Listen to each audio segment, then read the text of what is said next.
Welcome to my allotment diary for the 5th and final week of November 2017. For most of the days this week we have awoken to a frost with some spectacular sunrises.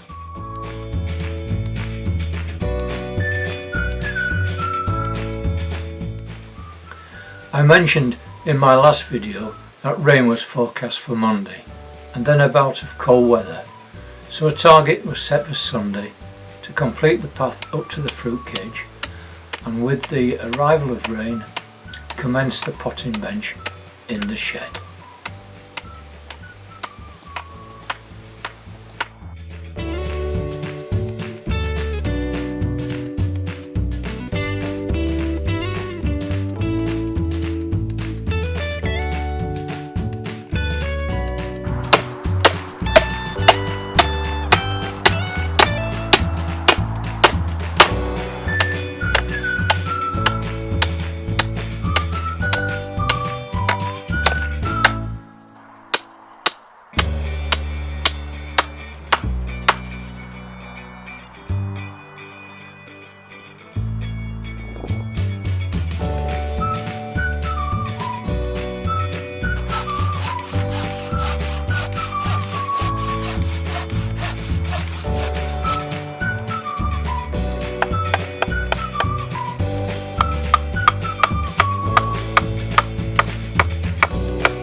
When you close the door on the shed, switch on the fire, there is not much light available for shooting video, so I'm including my storyboard to try out best angles for shots, and where I block the view still demonstrate the ideas. My first stage is to construct two end frames. The material required are laid out and then stacked to be checked for good and bad surfaces. These are 4 legs 2x2 900 long, 2 top rails 6x1 1/4 640 long, and 4 mid and bottom rails 3x1 1/4 also 640 long. I used only the 6x1 1/4 top rails as I had other timber pallet material available, and I know I'm contradicting my mantra, which is why I suggest buying material cut to size by the timber yard. If they don't charge for the service, why in heaven's name cut it yourself? And even if they do charge, it's still sense to pay the charge than purchase, store, maintain, provide dust extraction on an expensive piece of kit like I've got.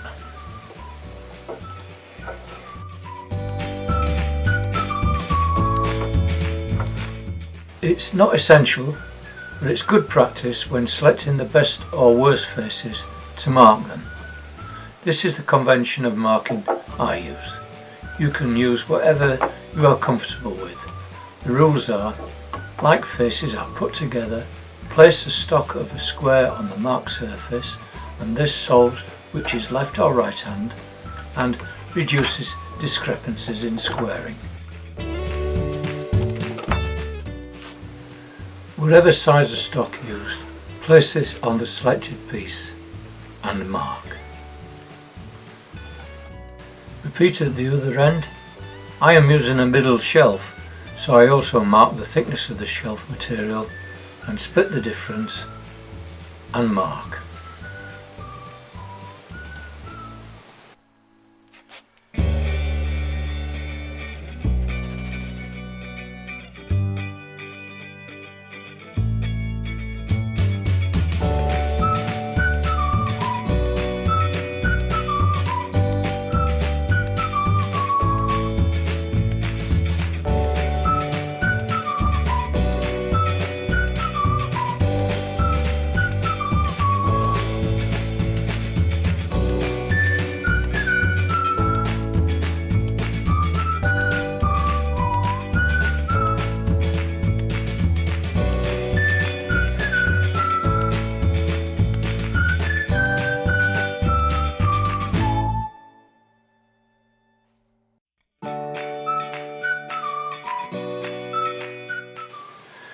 pieces are laid out on a flat surface in preparation for some assembly, and this is an occasion where I change my storyboard to give a better view.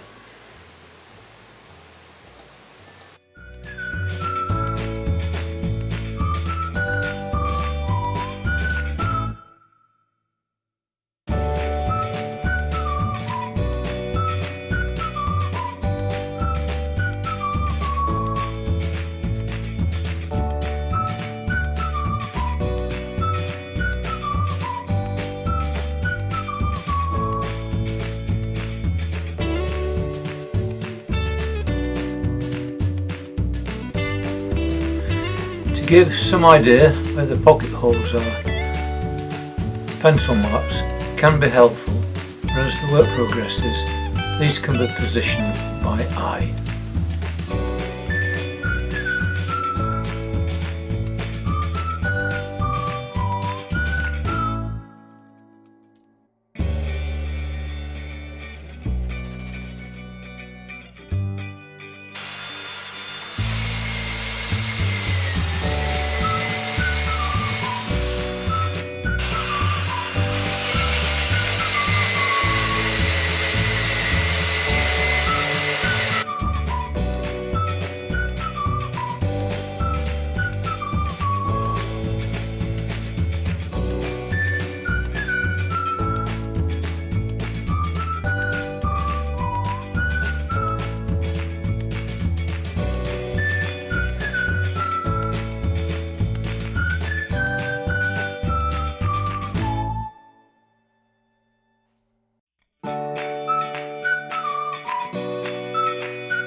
I tend to use drywall screws due to the high retail cost of the Craig screws.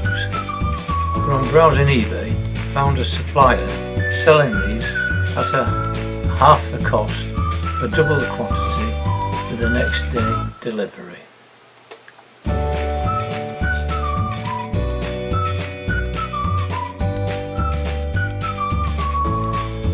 A glue is recommended, and I use a PVA glue which is applied to both surfaces.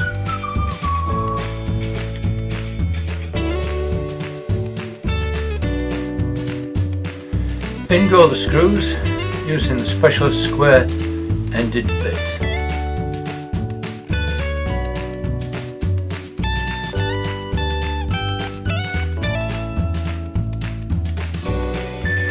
When all the rails are screwed into position, the frame is turned round and the process then repeated.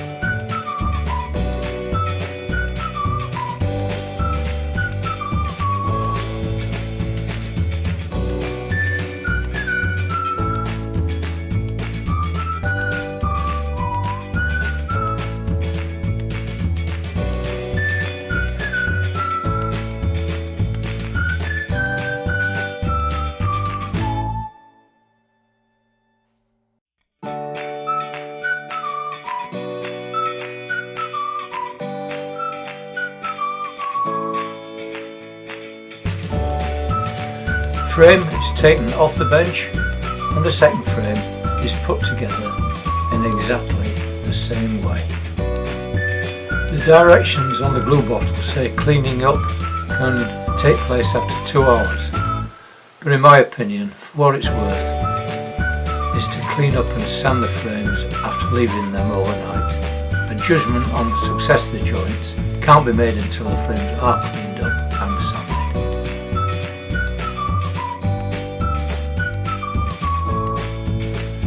My thoughts on the success of this joint is mixed. I think they will hold. If I'd have used timber cut to size from the timber yard, it would be better. If I had resurfaced the part on the thickness planer, would have improved the score, but too big a risk on blade damage to give it a go.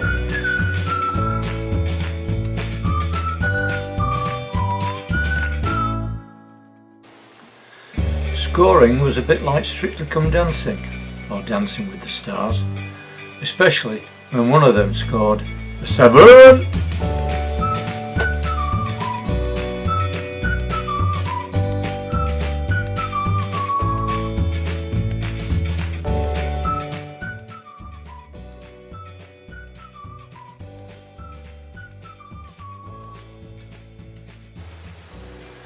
Tomorrow we start connecting these two frames together, but tomorrow's another day, and tomorrow is also the start of another week, and we're now into December. Thank you for watching. Hope you enjoyed it. I hope I'm going to get some interesting comments, particularly from people who are going to try this type of woodworking construction for joints. But till then, take care and bye.